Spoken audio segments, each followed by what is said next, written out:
Now I describe you word meanings. Do in your notebooks. Recruit, a person who has recently joined the armed force. एक मतलब recruit का मतलब क्या होगा कि ऐसे व्यक्ति जिन्होंने अभी अभी आर्मी फोर्स को ज्वाइन किया है. Roll call, calling out the list of names of recruits to check who is there. Roll call का मतलब अटेंडेंस लेना कि जो भी आर्मी में इंक्लूडेड थे उन सब लोगों को वहाँ पर बुलाना और उन्हें नाम से उनकी अटेंडेंस लेना कि वो वहाँ पर प्रेजेंट है या नहीं है. Excepted, excused from doing a particular duty, मतलब किसी काम जो आपको दे रखा है वो काम जो आप कर रहे हैं उस काम को आपसे नहीं करने के लिए कहा जाए, उससे आपको छूट मिल जाए.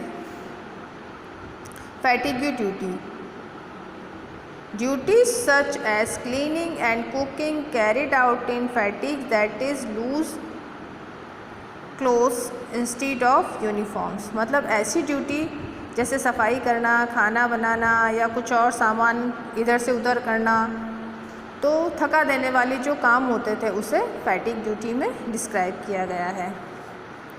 A big treat, something that is pleasant and enjoyable especially because it comes as part of a celebration. Big treat का मतलब ये है कि कुछ अच्छा, जैसे कि ट्रीट, बिग ट्रीट यानी कि कोई भी आपको कभी भी अच्छी पार्टी वगैरह का देना या आपको कहीं एन्जॉयमेंट करना, तो इसके लिए कहा गया something that is pleasant and enjoyable specially because it comes as part of a celebration की, मतलब किसी ऐसा माहौल बनाना कि जैसा लगे कि यहाँ पे कोई सेलिब्रेशन है. Great want and deprivation, the situation of not having something due to lack of money, ऐसी स्थिति, ऐसा काम हम नहीं कर पाए किसकी वजह से, पैसों की कमी की वजह से जो काम हम नहीं कर पाएंगे वो उसमें आएगा हमारा ग्रेट वांट एंड डिप्रिवेशन. फिर है शाबाश, a word in Hindi which means well done. हम लोग कहते हैं ना कि अच्छा, बहुत अच्छा काम किया, तो हम उसको क्या कहते हैं एप्रिशिएशन के लिए, शाबाश. तो ये हिंदी वर्ड है जो किसी की प्रशंसा करने के लिए, या जब कोई बहुत अच्छा काम करता है तो हम उसकी पीठ थपथपा के उसे क्या कहते हैं, शाबाश. Overwhelmed, felt sudden strong emotions, मतलब कि ऐसे इमोशंस जो अचानक आ जाते हैं, जैसे कि कोई खुशी के हमारे किसी की आंखों में आंसू आ जाते हैं, होता है ना, तो यानी कि अपने इमोशंस पे काबू नहीं पाना. फिर है no nonsense, serious and direct, ये जो बहुत गंभीर हो और बिल्कुल सीधी सीधी बात बोलते हैं उन्हें कहेंगे हम serious and direct. Prodding, gently urging them to run faster, मतलब किसी को तेज भागने के लिए मोटिवेट करना.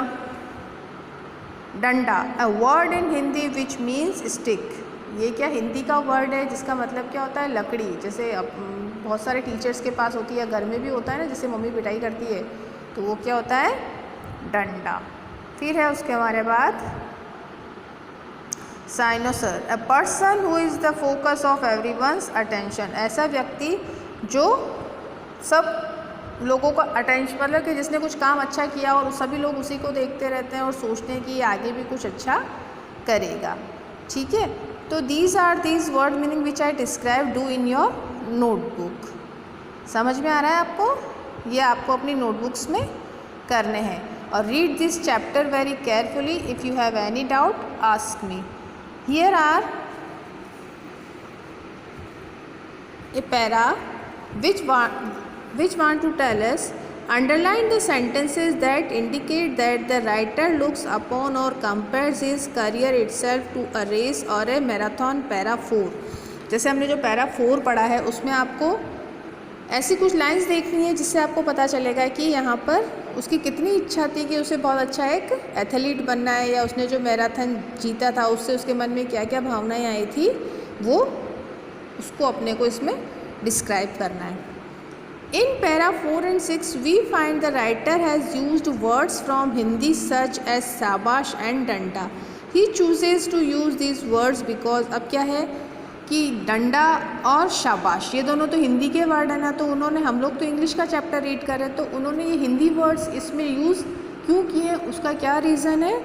दे give us glimpse into the writer's roots and backgrounds. तो इससे हमें पता चलता है कि जो राइटर कि वो कहाँ से थे, उनकी जड़ें वहाँ से कितनी गहरी थी, कि जड़ें वहाँ की कितनी गहरी थी, और वो अपने गांव का नाम कैसे उन्होंने रोशन किया था, जबकि वो इतने मतलब कि गरीब परिवार से थे। उन्हें कभी कोई फैसिलिटी नहीं मिली कि वो अपने आप को एक बहुत अच्छा एथलीट प्रूव कर सके। यहाँ तक इवन उनको दूध पीने का शौक़ था, लेकिन उन्हें दूध तक भी पीने के लिए नहीं मिलता था।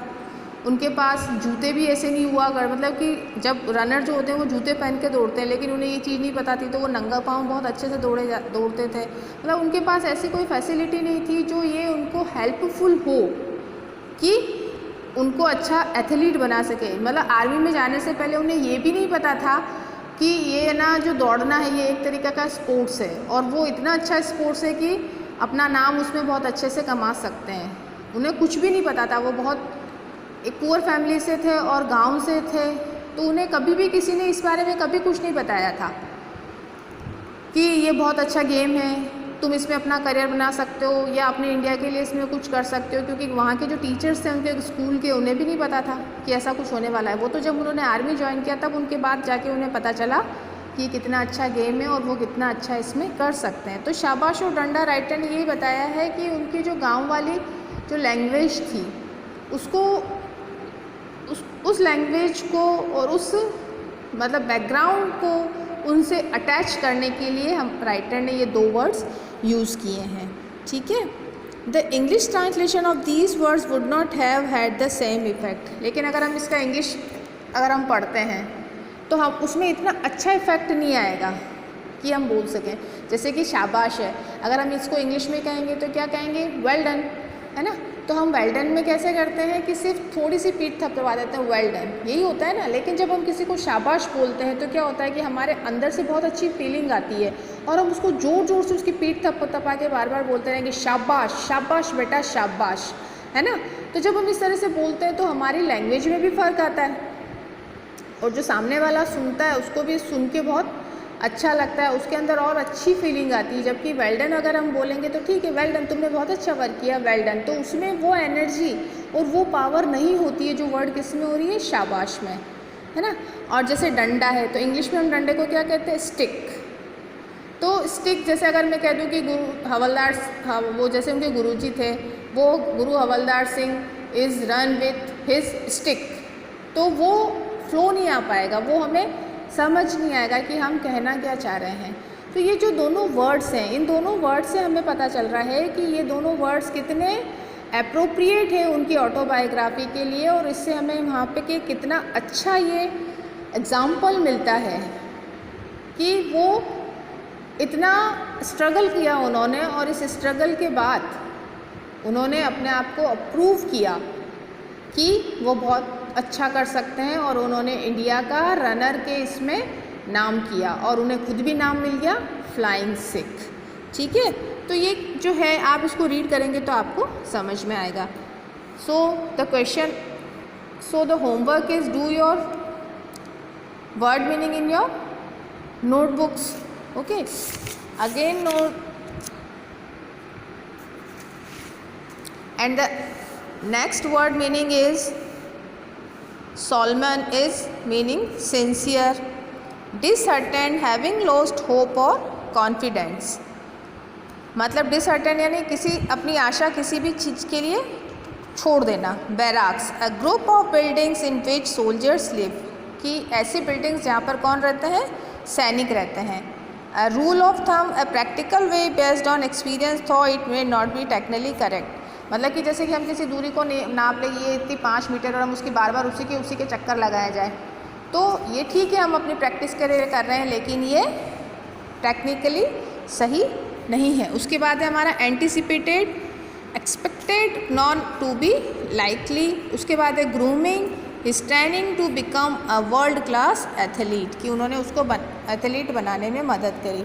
सो here are the homework of yours कि do this word meaning in your notebooks, and we complete our chapter in next class.